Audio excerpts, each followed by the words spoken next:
Good have Shabbos, everyone. Parshas Shoftim for Shabbos of El. I want to put together a few ideas I learned this week. The Rebbe quoted in 1980 the prophet Haggai, which is one of the sources that we have in the Torah about the idea of Elul. And the Haggai starts off his prophecy that he's talking after the destruction of the first Beis Hamikdash, after Zerubbabel was the first Aliyah that came back to Eretz Yisrael from Bavel before the building of the second Beis Hamikdash. And Haggai says a prophecy to the Jewish people living down in Eretz Yisrael. It says that on the first of the month, which is Rosh Chodesh, on the 6th month, which is Elul, second year of the kingdom of Dariavish, that Haggai Navi says that Hashem tells him to tell the Jewish people that he hears, that God hears people saying that now is not the time to build the Beis Hamikdash. And Haggai is saying, how could he say that? How could he say it's not the time to build the Beis Hamikdash? And the Hashem tells Haggai that not enough that you should say the prophecy, go up, Alei Lahar, go up on the mountain, and take the atzizais, take the trees and start gathering and go down and start building the Beis Hamikdash. And in case you're concerned about the voices of the world, the people saying, Haytachin, how could a Jew go and try to rebuild the Beis Hamikdash? How could the Jewish people try to reclaim our heritage, our right to Eretz Yisrael? So Hashem continues in the prophecy that Haggai, the Malach comes back again and says to Haggai that he should tell the Jewish people that Itchem Ani Beis Yisrael, like the Rebbe quotes the pasuk, Itchem Ani Be'num Hashem. That Hashem is with the Jewish people and He's with us in our journey. And although the Rebbe says that we know that the prophecies are for all times, and it's not that the prophecy is just something that's dealing with the second Beis Hamikdash, but it's the prophecy that's relevant today and the first day of the month of Rosh Chodesh El, that when we start our avodah getting ready for Rosh Hashanah, that yes, we can't build technically the Beis Hamikdash. We have to wait for Mashiach to come and show us the place. But the inner Beis Hamikdash, the personal Beis Hamikdash, the getting ready of building the Beis Hamikdash, we have to go Alei Alahar, we have to go on the mountain to a high space.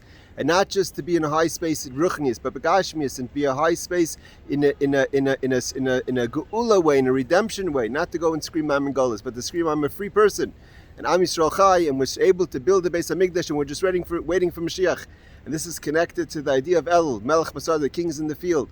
The Rambam this week quotes a halacha that if you take something from a sacrifice outside of the Beis Hamikdash, it becomes no longer useful. You can't use it for sacrifices. And they quote the pasuk that Basa Besada Treifa, that when you take the meat out into the field outside of the Beis Hamikdash, it's treif, it becomes unkosher, unusable.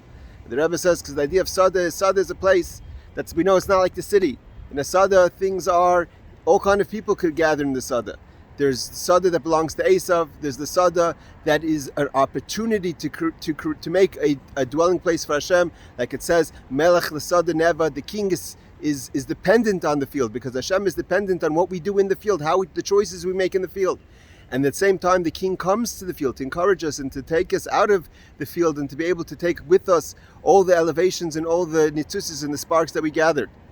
But this field itself is a treifa place. We have to be careful. And therefore we learn in this week's parsha the idea of Shoftim B'Shotrim. The Rebbe talks beautiful sikha we learned this morning about the idea of the judges, our mind, and our midos and our emotions that have to be guided by Torah. We have to have the judges, we have to have the enforcers. It means we have to be committed to what we know, that we're going to take on resolutions and we're going to guard our places of vulnerability, our eyes, our ears, our nose, our mouth. What do we look at? What conversations we're listening to? How are we communicating?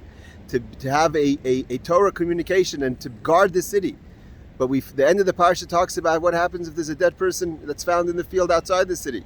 So the Rebbe says an amazing idea. So a person, it's all talking about the same person. The person who's trying to guard their city. Sometimes you go out to the field and you're trying to do the work in the field. And like it says, Melech the Sada Neva, the king is dependent on our avoda, the vulnerability that we have in the field. But sometimes there's a loss and there's a dead body in the field. So we say that the elders go out and say that we're not responsible. We tell Hashem, we reveal the essential connection, which is what tshuva is. In the month of El, we say to Hashem, you wanted us to come down to this world, you wanted us to go out there, you wanted us to go to the field to try to take back the sparks. And sometimes there's going to be things that are not positive that are going to happen from all this. But nevertheless, the elders say, we didn't see this, we didn't spill the blood. We went on your shlichus. We're emissaries of HaKadosh Baruch Hu to go to this world and make it a dir b'tachtonim. And therefore, we ask Hashem in a way of tshuva. We reveal the essential connection we have, that there should be a kapara amcha Yisrael, that Hashem forgives the Jewish people, and He forgives the Jewish people in the month of Elul, and He's with us in the field. Melech Basada, the King is in the field. And we stand up on the mountain like the Chagai says, and we say, we're ready to build a Beis HaMikdash. We're ready to get out of our own personal galus and march to redemption with Mashiach Tzidkenu. B'mheira b'meinu. Good Shabbos.